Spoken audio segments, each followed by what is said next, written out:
Birinci növbədə hər bir vəzifəli şəxs birinci növbədə özünə və ailəsinə cavabdehlik daşıyır. Amma hər bir kəsin qardaşı var, bacısı var, ayrı təsərrüfatdır, ayrı yaşayır, başqa ölkədə yaşayır. Əmisi uşağı var, dayısı uşağı var, xalası qızı var, xalası oğlu var. Yəni nəsil, hər kəsin nəsli kökü böyükdür.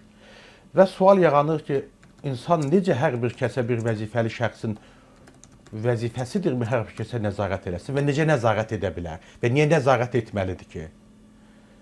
Mənim qardaşım 80-ci illərdə, iki qardaşım yaşayanlar 80-ci illərdə İmişlinin Xəlfəli kəndindən, kəndin bir əhalisindən anamın aldığı borc pulla Rusiyaya gediblər, Yekaterinburg şəhərinə.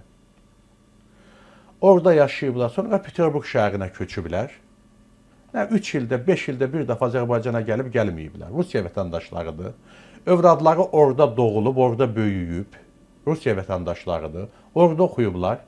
Və mən də onların üzünü 3 ildə, 5 ildə bir dəfə görmüşəm. Onların öz həyatı, öz işi, öz biznesi var. Və hansı zülümlərlə qazanıblar, nələri var, heç bir olan Allah da şahiddir ki, onların nələri var, heç onu da mən bilmirəm. Belə bilmək marağım da olmayıb. Onların öz həyatı və bugün o toyu olan qardaşımın oğlu heç o atasının pulu ilə də özünə toy etməyib, öz pulu ilə edib.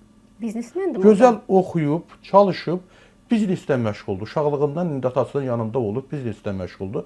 Özü qazanır, atasına ehtiyacı yoxdur, atasına da hələ kömək eləyir. Artıq o özü dayaq üstündə dayanan bir şəxsdir və eyni zamanda da yaxşı bir yerdən də evlənib, özü tapıb, bir tanış olub, evlənib.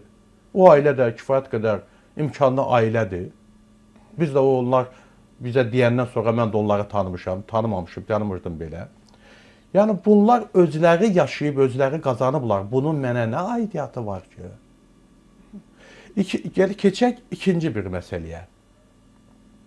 Bu məsələyə keçməmişdən qabaq bura əlavə eləmək istəyirəm ki, onlar Rusiyada yaşayıb çalışıblar və hansı çətinliklərdən keçiblər, nələr keçiblər, onunla da bağlı bir-iki yazıları mən oxudum və onları da ədalətli gördüm. Yəni, daim orada yaşayıblar.